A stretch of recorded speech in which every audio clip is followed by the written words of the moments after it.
Isaías capítulo 9, versículos 1 ao 6. Nós vamos meditar apenas no versículo 6, mas para entendermos o contexto, vamos ler a partir do versículo 1. Mas para a terra que estava aflita, não continuará a obscuridade. Deus, nos primeiros tempos, tornou desprezível a terra de Zebulon e a terra de Naftali. Mas nos últimos, tornará glorioso o caminho do mar, além do Jordão, Galiléia dos gentios. O povo que andava em trevas viu uma grande luz, e aos que viviam na região da sombra e da morte, resplandeceu-se-lhe a luz. Tens multiplicado esse povo, a alegria lhes aumentastes, alegram-se eles diante de ti, como se alegram na ceifa, e como exultam quando repartem os despojos. Porque tu quebrastes o jugo que pesava sobre eles, a vara que lhes feria os ombros e o cetro do seu opressor, como no dia dos midianitas.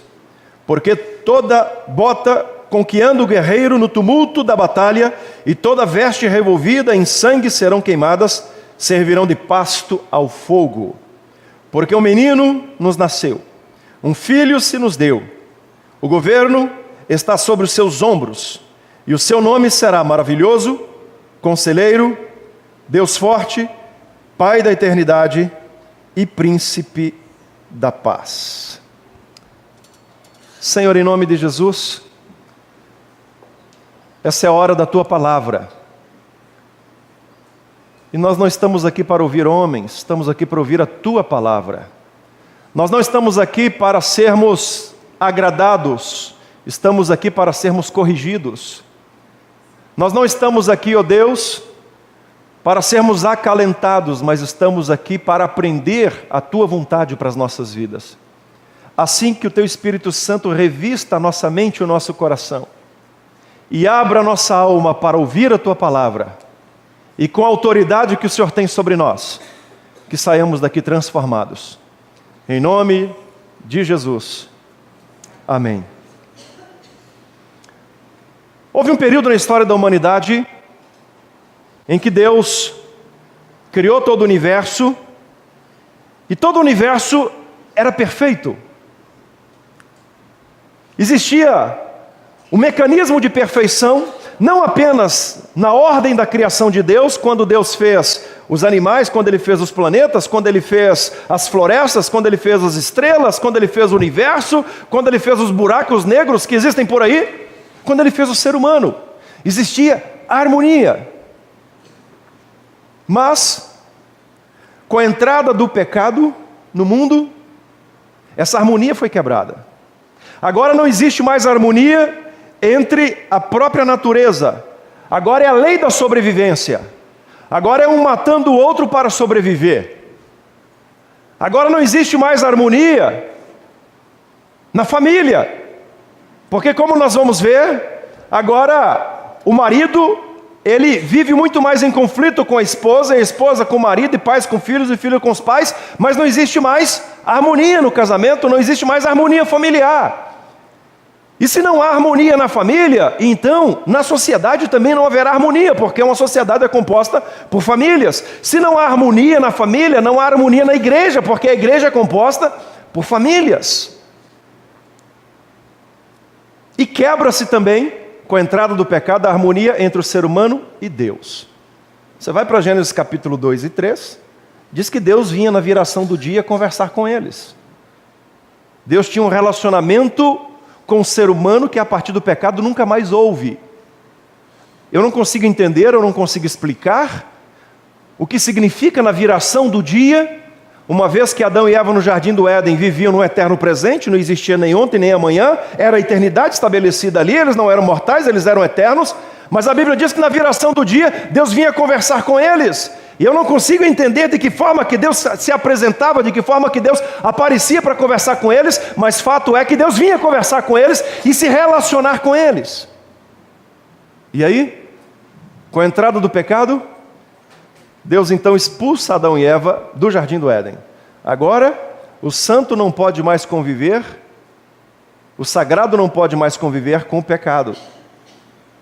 E Deus tira Adão e Eva do jardim do Éden, coloca um querubim para proteger a entrada do Éden, de uma forma que a única descrição que nós temos hoje do jardim do Éden está em Gênesis capítulo 1, quando Deus faz o Éden, saíam 4 rios de dentro do jardim do Éden, e 2 deles ainda existem, na região do Iraque, o rio Tigre e o rio Eufrates. Então é mais ou menos ali naquela região a descrição geográfica do jardim do Éden. Mas se eu pudesse resumir toda essa quebra de harmonia que eu falei aqui, em uma palavra só, eu resumiria em guerra, em ausência de paz. Isaías, ele profetiza a vinda de um Salvador que ele não fazia ideia de como seria. A gente precisa lembrar que Isaías faz parte do Antigo Testamento, e no Antigo Testamento ele está olhando para o futuro, dizendo assim: olha, num futuro, bem próximo ou bem distante, eu não sei quanto, mas virá o Salvador. E Isaías, ele olha para trás, em Gênesis capítulo 3, versículo 15, a promessa de Deus dada a Adão e Eva, antes mesmo de expulsá-los do Éden, dizendo: da semente da mulher sairá um que esmagará a cabeça da serpente. Ou seja, ainda em Gênesis capítulo 3, versículo 15, um pouco antes de expulsá-los do Éden, Deus promete à humanidade que o Salvador, que Jesus Cristo, viria ao mundo, um dia no futuro. Isaías olha para o futuro e pensa assim: olha, virá um menino, o seu governo estará sobre os seus ombros, o seu nome será maravilhoso, Conselheiro, Deus forte, Pai da eternidade e Príncipe da paz. E a vinda de Jesus Cristo, mesmo sem Jeremias conseguir presenciar, ela trouxe, ou ela proporciona, o restabelecimento da paz. E é sobre isso que eu quero falar hoje. A vinda de Cristo, ela veio para restabelecer a paz. Em que aspecto? Primeiro deles, quando Cristo vem ao mundo, ele vem para restabelecer a paz na convivência com o nosso próximo. Porque todos os conflitos que a humanidade vive, todos eles, 100% deles, é decorrência da prática do pecado. A natureza pecaminosa não permite que a gente viva em convivência. A natureza pecaminosa muitas vezes não nos permite nos alegrarmos com a alegria do próximo. A natureza pecaminosa, ela nos impede de querermos o bem para o nosso próximo. A natureza pecaminosa nos leva a ter determinadas atitudes que vão prejudicar o nosso semelhante. Ou seja, todos os conflitos, toda a falta de paz, a ausência de paz, na convivência do ser humano um com o outro, é decorrência do pecado. E quando Cristo vem, ele vem para restabelecer a paz. Gênesis capítulo 3, versículo 12, diz assim, Gênesis 3, 12, então, disse o homem para Deus: a mulher que tu me deste por esposa, ela me deu da árvore e eu comi. É interessante que, após pecar, e qual que era o pecado? Não comer da árvore. A questão não era o fruto em si, a questão era a desobediência. Deus se aproxima de Adão e Eva, que viviam em perfeita harmonia, que viviam uma paz maravilhosa, não existia conflitos na vida do casal, eles eram perfeitos. E após o pecado, Deus chega para Adão, o chefe, o líder, e fala assim: o que você fez? Ele nada, foi a mulher que o Senhor me deu. Ali a gente percebe claramente que com o pecado houve a quebra da harmonia, houve a quebra da paz dentro da família. Adão deixou de estabelecer a paz na sua família quando ele errou o alvo em ser o primogênito, em ser o homem, em ser o cabeça do casamento. Deus não deu a ordem para Eva de que não deveria comer do fruto, Deus deu a ordem a Adão. Cabia a Adão zelar. E aí quando a gente olha essa questão da natureza do pecado, ela interfere muito mais. Porque ainda na vida de Adão a gente percebe que quando Eva dialoga, ou Satanás dialoga com Eva através da serpente, a gente não vê nenhuma manifestação de Adão cuidando do seu casamento, cuidando da sua família. E queridos, Quando há quebra da paz na vida familiar, uma das primeiras coisas que acontece é a falta de responsabilidade por cada membro dentro da família de lutar e de pagar o preço para que a sua família viva em paz. É marido que é ausente demais porque precisa trabalhar muito. É a esposa que tem que trabalhar demais. São pais que trabalham para deixar uma enorme herança para os filhos, mas não deixam a convivência, não deixam a harmonia, não deixam o companheirismo, não deixam o diálogo. A geração que nós estamos vivendo hoje é a geração, eu já falei essa frase aqui outras vezes, de filhos órfãos, de pais vivos, de pais ausentes. Onde as pessoas, elas estão perdendo a capacidade de se relacionar, porque elas não têm tempo mais para o relacionamento, elas vivem uma guerra. E aí a falta da paz se estabelece como consequência da natureza pecaminosa, por causa das escolhas erradas.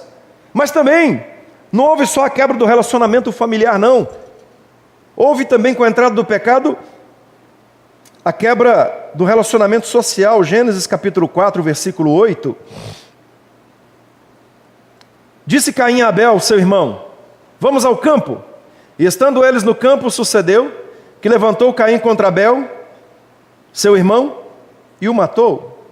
E aí nós olhamos como a consequência da falta de paz na vida de Adão e Eva passou para os seus filhos, onde um irmão matou o outro irmão por coisas ínfimas, por bens, porque um levou para o sacrifício hortaliças, o outro levou carneiro, e aí um ficou com inveja do outro, chamou o outro no campo e matou ele.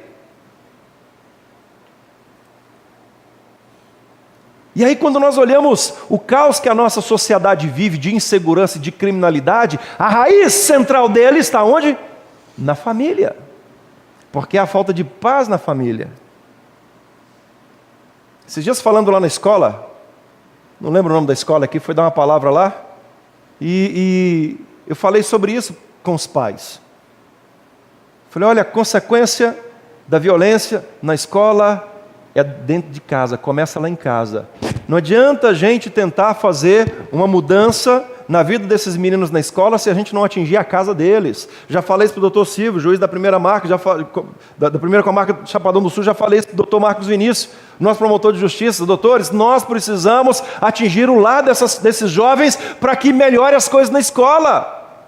O problema é que o governo corrupto como nós temos, é mais fácil fazer cadeia e prender do que reeducar, do que mexer realmente na vida social deles. E quando se fala em vida social, em projeto social, num governo corrupto como nós temos no Brasil e praticamente na América Latina, se pensa em que Bolsa Família. E aí para manter a criança na escola tem que dar Bolsa Família. Mantém a criança na escola e ganha não sei quantos a mais no Bolsa Família.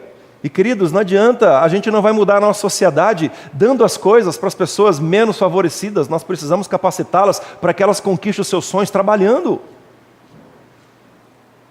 A quebra da harmonia interpessoal entrou na vida, no relacionamento social, familiar. E quando Jesus Cristo vem, Ele vem para se tornar o príncipe da paz. Ele vem para estabelecer a paz na nossa convivência com o nosso próximo. Você jamais terá uma paz dentro da sua casa, você jamais terá paz nos seus relacionamentos, se você não colocar Deus no centro da sua vida. Você sempre vai viver uma vida de conflitos, se você não colocar Deus no centro da sua história. Se você não deixar que Jesus Cristo, que veio para ser o príncipe da paz, fazer parte da sua vida. Você vai passar a vida inteira correndo atrás de algo que você nunca vai conquistar. Por quê? Porque você está em guerra. Às vezes guerra com seu passado, às vezes guerra com seu pai, com a sua mãe. Quantos de vocês que aqui estão, que não conversa com o irmão, que não conversa com outra pessoa do seu trabalho, que não conversa com o pai, que não conversa com a mãe, marido e esposa que não conversa um com o outro, que vive de aparência? E sabe o que é isso? Falta de Deus nos relacionamentos. Não, pastor, mas eu sou da igreja fulano de tal. Não interessa de que igreja você é, não estou falando de igreja, estou falando de Deus. Ah, mas a minha igreja é a igreja presbiteriana do Brasil. Problema seu. Não estou falando de denominação, eu estou falando de fé. Eu estou falando de você colocar Deus no centro dos seus relacionamentos. Se Cristo Jesus não entrar nos seus relacionamentos, você pode ir para qualquer igreja que você vai viver em guerra. Certa vez em Curitiba, nossa igreja, um visitante participou do culto. No final do culto a gente foi cumprimentá-lo. E eu falei, de que igreja você é? Ele falou, não, eu não sou de nenhuma. Por enquanto, eu estou visitando as igrejas para ver qual delas eu me adapto melhor. Eu falei, rapaz, então você perdeu o seu tempo vindo no culto hoje, porque aqui não vai dar certo para você. Não vai dar certo para você. O problema está dentro de você. E quando o problema está dentro de você, você pode mudar de qualquer igreja que for, de qualquer denominação que for, você pode sair, ir para o espiritismo, catolicismo, igreja evangélica, kardecista, você pode ir para o budismo, você pode ir para o xamantismo, para qualquer ismo que for, que ainda assim você vai viver em guerra. Porque falta Cristo no centro da sua história. Mas em segundo lugar, Jesus Cristo, como príncipe da paz, ele veio também para estabelecer paz no seu relacionamento com Deus. Lembra que lá atrás, o pecado ele provocou conflito, ele provocou guerra, ele tirou a paz na vida de Adão e Eva, do casal, da família, na vida social. Mas também o pecado, ele quebrou a nossa paz com Deus. A Bíblia diz que Deus vinha conversar com Adão e Eva e existia harmonia nesse relacionamento. Mas em Gênesis capítulo 3, versículo 8 ao 10, diz que na viração do dia, quando eles ouvem a voz de Deus andando pelo jardim, eles se escondem da presença de Deus, homem ou mulher, por entre as árvores do jardim. E Deus, chamando, diz, onde vocês estão? E Adão, que antes conversava com Deus, dialogava com Deus, tinha uma convivência diária com Deus, diz assim, ouvi a tua voz no jardim, e porque estava nu, me escondi. Mas o que aconteceu para você se esconder de mim? A gente terminou nossa conversa tão bem ontem, a gente estava tão bem, a gente tinha um relacionamento tão pacífico, a gente tinha um relacionamento tão legal, mas agora, o que aconteceu? Você comeu do fruto que eu falei para não comer? Adão e Eva fez mais ou menos como criança faz. Você que já teve filho pequeno, tem filho pequeno, sabe. Quando ele vem com aquela carinha de pidona, né? Eu tenho uma filha de 5 anos que quando ela faz alguma coisa, ela já chega e fala assim, mamãe, você já sabe, pode procurar que vai ter besteira, quebrou alguma coisa, jogou comida no chão, fez alguma coisa, né? Adão e Eva, o que eles fazem? Se escondem. E Deus, escuta, vocês comeram da árvore que eu falei para não comer? Porque é o único motivo para vocês se esconderem de mim. Por que vocês vão fugir de mim? A gente se relaciona tão bem? A gente tem uma convivência tão boa? Ou seja, Adão e Eva, eles perdem o foco para ser eternos. Adão e Eva, eles perdem o alvo pelo qual eles foram criados, o alvo da santidade. Agora, Adão e Eva leva para toda a sua genética, e nós trazemos sobre essa genética dos nossos primeiros pais, então, a inimizade com Deus. Romanos capítulo 5, versículo 10. Apóstolo Paulo diz que nós somos inimigos, e essa inimizade que há entre nós e Deus é por causa do pecado, mas em Cristo Jesus nós somos reconciliados. Quando Cristo vem, Ele vem para nos aproximar, Ele vem para selar a paz entre nós e Deus, Ele vem para nos aproximar de Deus. Aquela harmonia que foi quebrada, é aquela falta de paz que nos levou a ser expulso do jardim do Éden. Agora em Cristo Jesus nós podemos voltar para a presença de Deus. O problema é quando o ser humano não quer viver na presença de Deus. O problema é quando o ser humano ele não quer mais viver em comunhão com Deus. E essa é a grande característica da nossa geração. As pessoas querem ir para a igreja, mas elas não querem ter Deus na vida delas. As pessoas elas querem frequentar uma igreja, mas elas não querem cumprir a palavra de Deus. As pessoas elas querem ter um rótulo aqui de cristão, mas elas não querem ter uma vida de cristão. Cristo veio, morre na cruz, nos reconcilia com Deus, mas muitos de nós gostamos do pecado. É a história que Jesus conta dos 2 caminhos. Ele diz, há 2 caminhos para a eternidade. Um caminho estreito e apertado, e são poucos que entram por ele. mas que leva aos céus. E existe um caminho largo e espaçoso, são muitos que entram por ele, mas que levam ao inferno. Quer ter uma vida tranquila, uma vida boa, sem problema, viva sem Deus na sua vida. Porque a partir do momento que você entrega a sua vida para Jesus, diferentemente do que as igrejas da teologia da prosperidade pregam, que acabam-se os seus problemas, é aí que você vai ter problema.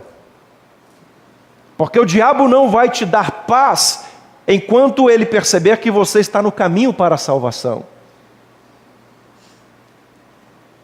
Teologia da prosperidade diz que quando você vai para a igreja, você entrega a sua vida para Deus, então acabam-se os seus problemas. Mentira.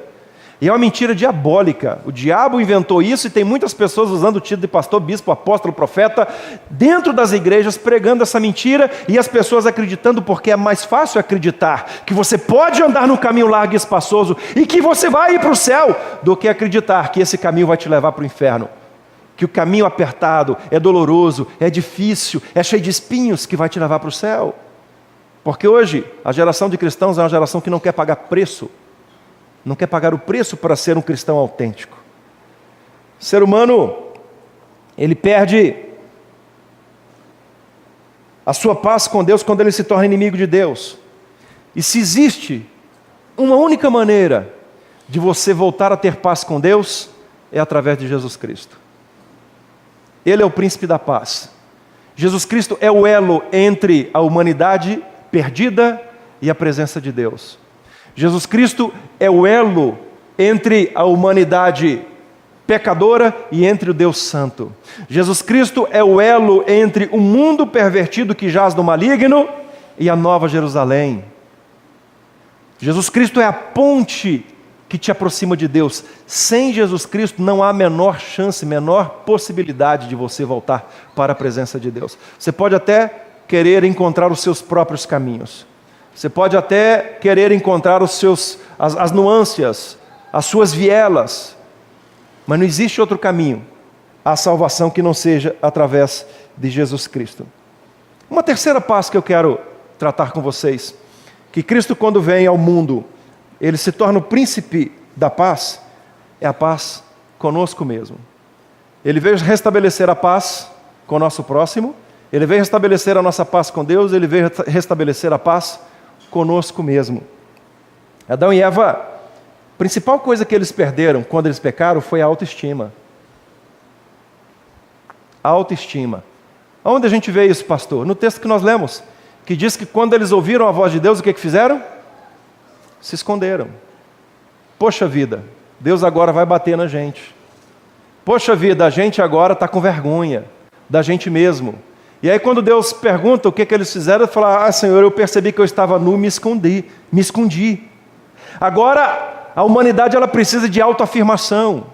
Agora a humanidade ela precisa de mecanismos para lhe fazer sentir bem. É por isso que as igrejas da teologia da prosperidade enchem tanto. Porque todas as vezes que você começa a pregar, ou que nessas igrejas você prega que a pessoa ela é um semideus, que a pessoa ela é poderosa, que a pessoa vai vencer, que a pessoa vai enriquecer, que a pessoa vai ter jatinho, que a pessoa vai ter mansão, que a pessoa vai prosperar, que a pessoa não vai ter doença. E quando as pessoas começam a ouvir esse tipo de mensagem falsa, mas que mexe com o ego delas, elas vão para lá, porque é isso que elas querem ouvir. Porque é isso que vai autoafirmar a sua identidade.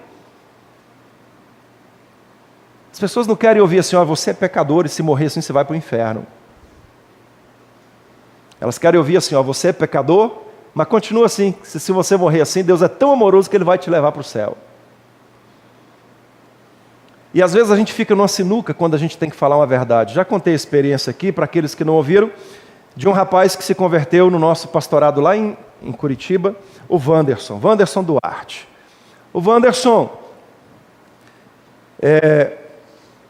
não ia na igreja, a mãe e a esposa eram membros da igreja, mas ele não gostava de crente, tinha birra com crente, e não queria ver crente na vida dele e tal.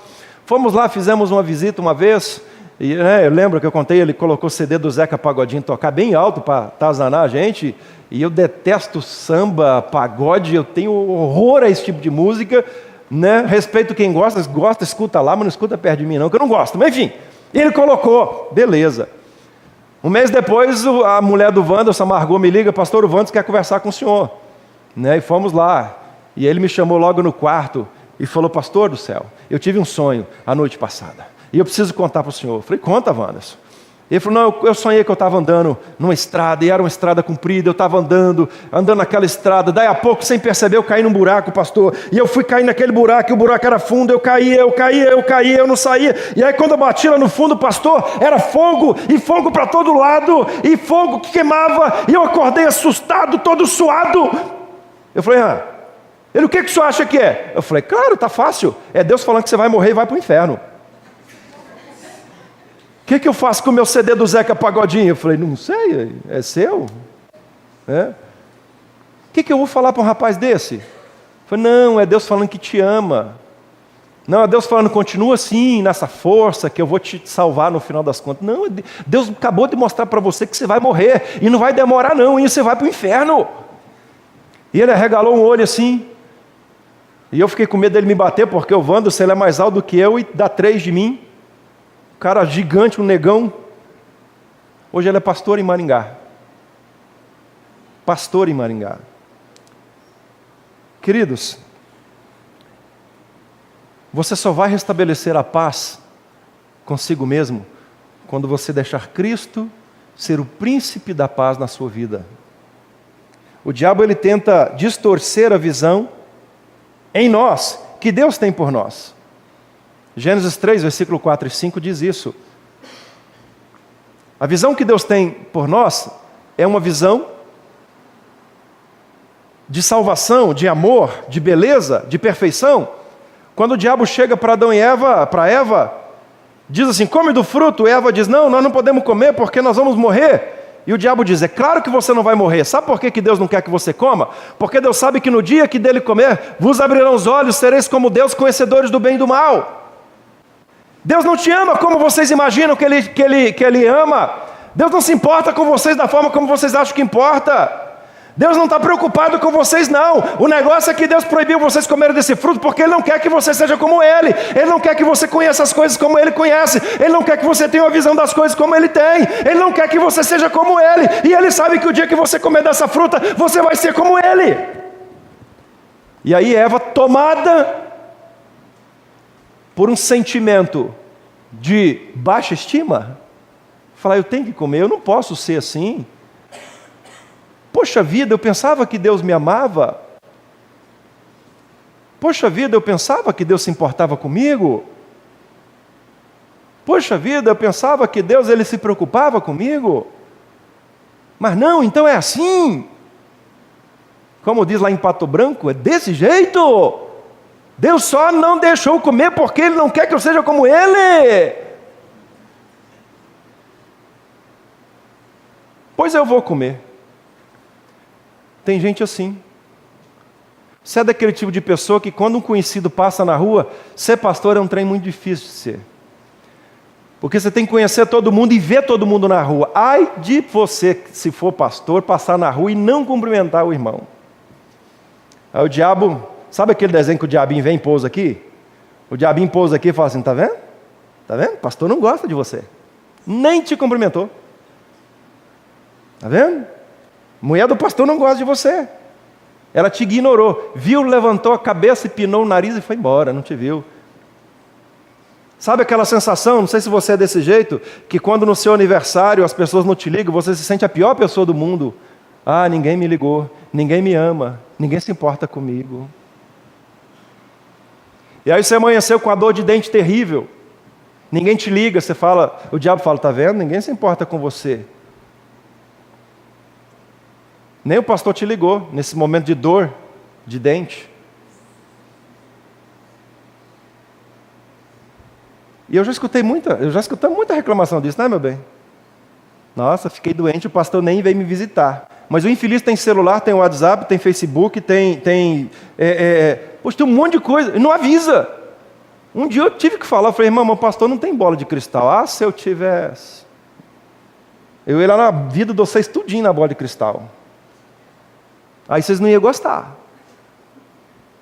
Muito crente da igreja que faz maracutaia, que compra e não paga, que fala mal dos outros, que vive uma vida leviana na fé, não ia gostar também.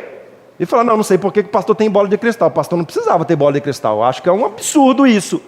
Mas aí se o pastor não fica sabendo, o membro também não fala, aí ele reclama, porque a estima dele está lá no chão. A pior guerra que você pode viver é aquela travada dentro da sua própria alma. É aquela guerra travada dentro do seu próprio coração. 70% dos aconselhamentos que a gente tem aqui que envolve conflito familiar é um problema da pessoa. É um problema do passado dela que não tratou e hoje ela transmite isso para a vida familiar dela. É uma guerra que ela tem consigo mesma. E ela transmite essa guerra para a sua família, para o seu marido, para a sua esposa, para os seus filhos. Mas por outro lado, você jamais se sentirá importante como Deus te fez para ser importante, se a paz de Cristo não preencher o seu coração. Você pode vir a ter tudo na vida, o melhor carro, a melhor casa, fazer as melhores viagens. Você pode tirar férias agora e passar o final de ano lá nas Ilhas Fiji. E lá nas Ilhas Fiji, você vai arrumar problema com seu marido, porque você vai achar que ele vai estar olhando para outra que vai estar passando na praia. Mas o problema não é o seu marido, o problema é você. Está dentro de você. Então deixe Cristo entrar na sua vida. Estabelecer paz no seu coração. Deixa Cristo entrar na sua vida e te fazer sentir o quão importante você é para Deus. Deixa Cristo entrar na sua vida e mudar a história, o rumo da sua história pessoal.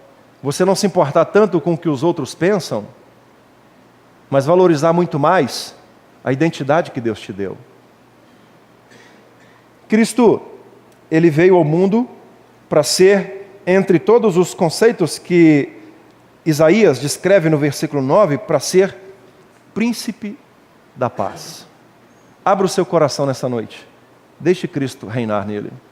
Deixe Ele estabelecer a paz nos seus relacionamentos. Deixe Ele restabelecer a paz na sua comunhão com Deus. Deixe Ele restabelecer a paz naquela guerra que existe dentro da sua vida. A sua vida será diferente daqui para frente. Amém? Feche seus olhos, vamos orar. Senhor, todos nós temos as nossas guerras pessoais e personalizadas. Quantas vidas que aqui estão, Senhor, que o Senhor trouxe para ouvir essa mensagem, que tem vivido guerras infindáveis nos seus relacionamentos, guerra no casamento, guerra na criação com os filhos, guerra no trabalho, guerra, Senhor, no seu relacionamento social. Pessoas que buscam isolamento porque não conseguem conviver em paz com as pessoas. Quantos que aqui estão, Senhor, ouvindo essa mensagem, que vivem em guerra contigo, não se entregam ao Senhor, não leem a tua palavra, não buscam o teu mandamento, não praticam o teu mandamento, vivem uma vida alheia, como se Deus não existisse. Pessoas que caminham a passos largos para o inferno, Senhor, e não estão se apercebendo o calor do inferno se aproximando deles. Quantas pessoas que aqui vieram, Senhor, que vivem uma guerra pessoal terrível, não tem paz nem de noite nem de dia, não tem paz aqui na cidade, não tem paz viajando, não tem paz, ó Deus amado, no seu interior, porque vive uma baixa estima terrível, porque não consegue se enxergar como o Senhor enxerga, porque tem uma visão, ó Deus, pessimista, plantada pelo pecado e pelo diabo, que promove guerra dentro de si mesmo. Tem misericórdia, transforma essas vidas, e em nome do Senhor Jesus, que o Senhor Jesus Cristo ache espaço no coração de cada vida que aqui está, para entrar nas nossas vidas e ser o nosso príncipe da paz. No nome do Senhor Jesus Cristo, o nosso Senhor e Salvador, é que nós oramos ao Senhor. Toma posse, Senhor, das nossas vidas. Enche o nosso coração e muda as nossas vidas a partir de hoje. Em nome de Jesus. Aleluia, Senhor. Jesus Cristo mudou meu viver. Jesus Cristo mudou meu viver. É a luz que ilumina meu ser. Sim, Jesus Cristo mudou meu viver.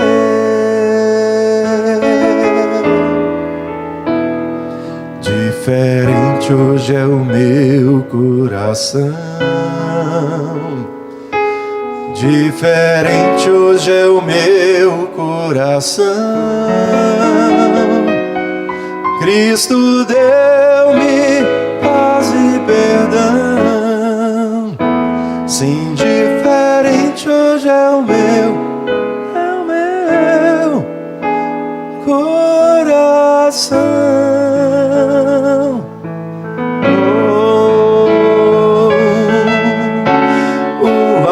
Só conhecia em canções que falavam de ilusões, mas tudo agora é diferente. Cristo fala a toda gente, pois Cristo deu-me o seu amor.